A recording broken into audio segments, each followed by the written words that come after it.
My name is Dr. Samuel Arosri. I work here at Federal Crescent Center where we specialize in assisted reproduction. So when you have fertility difficulties, you need some form of assistance, and we are the people you need to see so that we can help you get through it. Well, and the thing is, she's our fertility coordinator, our IVF center coordinator, and she helps coordinate everything around us. So we're very knowledgeable about IVF. We can reach out and she will answer every question that you want about IVF and give you guidance. These are 5 lies about IVF. So the first one people usually say is that IVF babies are not normal. Okay. IVF babies are as normal as every other baby that is delivered. Now, the chromosome from a male and the chromosome from a female form a whole human being, right? Yep. Good. Same thing happens in IVF. The sperm, the egg are being fertilized in the IVF lab to create an embryo. And that embryo is transferred back into the woman's uterus. From there, it starts growing into a fetus, into a whole baby once it's born. So IVF babies are as normal as every other babies delivered. However, that you're saying is that even when the IVF baby selection is even being done, among all the embryos that are there, it's the best ones that are selected. The best of the best. So you can think of the first are the ones that we choose to put back into the woman's womb. So they are as normal as every other baby out there. Wow. Okay, so let's go to the second question. The second question says, you cannot do IVF after menopause. This is what people say, that you cannot do IVF after menopause. Dr. Sam, what do you have to say about that, please? In fact, the miracle of IVF has probably helped more women in menopause than even before menopause. Oh, wow. Yes, in truth, because a lot of women tend to seek help after they notice that their periods are no longer coming. Yeah. And with the miracle of IVF, unlike in the natural process where once a woman stops seeing her period, that is the end of it. If she can start crying or think of adopting or something. In this kind of situation, we can get donated eggs from a younger lady and use for that woman, and that woman will get pregnant. We have mothers that are 50 plus in the center that have gotten pregnant. If I were 56 that have gotten pregnant with IVF. Wow. Yes, and there are older women in the world that have even gotten pregnant with IVF. I think there's about 70, 80 something who's woman that has gotten pregnant with IVF. So getting to menopause is not the end. Get to the hospital, let's evaluate and tell you what options we have. You have and go from there to get to your pregnancy. So let's just quickly go to the third question. They said, which is what people say, the procedure is very painful. Now, if you think of the process that a woman uses to achieve pregnancy, even through intercourse with their husband, there are some emotional attachments to it. Same thing applies to IVF. There's some emotional attachments to it. IVF procedures is not painful. It's only, the use of injections make people to get that assumption that it is painful. And going further to do egg retrieval procedures make people to see that, IVF procedures are painful. But no. There are medications you take that will sedate you so you don't feel the pain when egg retrieval is done. So, in all, IVF procedure is just as normal as you trying to get pregnant in the natural way. Sometimes people often add that injection that I'm taking, because I haven't had someone tell me that today. At the end, that the injections for IVF, there are very many and very fearful. Then I ask, so you have malaria, don't you take injections? When there are infections, don't you take injections? Yeah. And so usually for those situations, the pain, they are regulated. We try as much as possible to keep it pain-free for you, so that you just come in, get your procedure done. In fact, the pain you are going to feel is nothing as much as we can do. And what it is, nothing as much as we can do. We try to keep it safe. So there have been proper analysis to ensure that this is healthy and not causing any harm to anybody. So you've heard from the specialists themselves. Adding to that, I've heard many patients say before they came in, they thought IVF procedure was so painful and tedious. Not until they embarked on the procedure and they found out that, it's just so easy. They felt it was going to be painful, they will feel so much pain, and it will even amount to some issues. But fortunately for them, when they came, they went through the procedure and they said, it's just as normal as me trying to sleep with my husband and get pregnant. They say you cannot do anything for 9 months. I'm sure this is on the lady involved here, or the patients involved here, that she cannot do anything for 9 months. Is it true that the lady cannot do? You arrest that for 9 months? Yes, lie.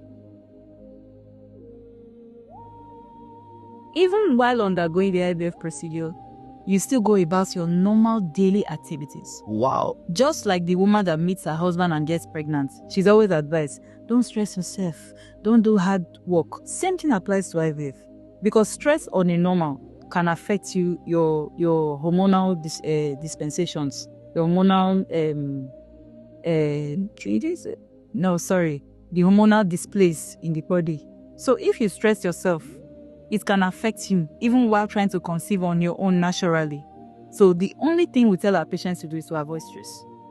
Go about your normal daily activities. You can go to the market, you can go to your shop, you can do whatever you want to do, but just avoid stress. Anything that will make you stressed up, just avoid it. Yeah. There is no saying that, in fact, even in the books, they will say there is no way that will be proven that when you rest and stay in one place for a longer time, you'll get pregnant through IVF. No. The thing is, the body needs circulation of blood. Yeah. When blood is circulated around the body, it's also circulated, it goes to the uterus too. And blood contains nutrients that will even help implantation in IVF residues. So why not? Why not go about a daily activity to increase your blood circulation levels? Yeah. Well, so I'm sure these are some of the same measures that a regular pregnant lady do take. So there's no difference. There's no special preference for IVF. Okay, the last one here, Dr. Sam, it says AS and AS couples cannot do IVF. Is that true? It's not true. If there's even a couple that needs to consider IVF as an option, it will be the AS couple. Wow. Reason being that in AS combinations, there's a 1 in 4 chance of getting an SS baby every pregnancy that they encounter. So, and the nature can be so funny at times. It's not that once you have an SS now, the next one is going to be AA. That's not how it works. So you can have 4 pregnancies and have SS, SS, SS, and SS back to back. What in IVF, there's a mechanism of pre-genetic screening. Yes. So what that does is that when the AS and AS babies, the sperm and the egg have come together and formed the babies, you screen the babies to now decide which of them are AA. It is those AA ones that you now transfer back into the womb. That is option A. But that option can be a bit expensive. So let's say that you don't even want to go for that option because of the cost. And let's now look at other options. For people that don't mind the use of donors, we have the option of using a donated AA egg for that procedure, which means that the baby will either be an AA or an AS baby. If that option is too expensive for you, we can now come down to the option of a denoted AA sperm. So it will still be an AA or an AS combination. So there are different price options, different routes that an AAS and AS woman can actually take. So yes, we may say AS should not get married, but if they must, and if it does happen, there are options to mitigate giving birth to a sickler. Oh, wow. Wow, with this option of IVF specialists being able to determine what they want, like you could say this is what you want, this is in terms of after this is pre-genetic comparison or screening. So are you guys God? This is not the answer to that one, no.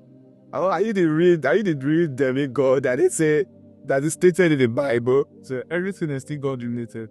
Nature has given man the power to do many things, but man cannot create a human being. So nature still decides implantation. Yeah. We cannot go there and and force the embryos to implant. Nature still determines that. Even so, God is the ultimate.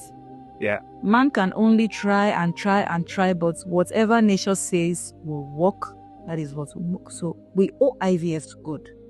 It's a miracle. IVF is a miracle. It's the latest miracle. So I believe everybody should embrace, every couple trying to conceive and have tried so many means should embrace IVF. It's an easy way to get pregnant, even for those people that are menopausal. Yeah. It gives them the hope of carrying a pregnancy. I've had a patient that said, I didn't know how sweet it was to be pregnant until I became pregnant.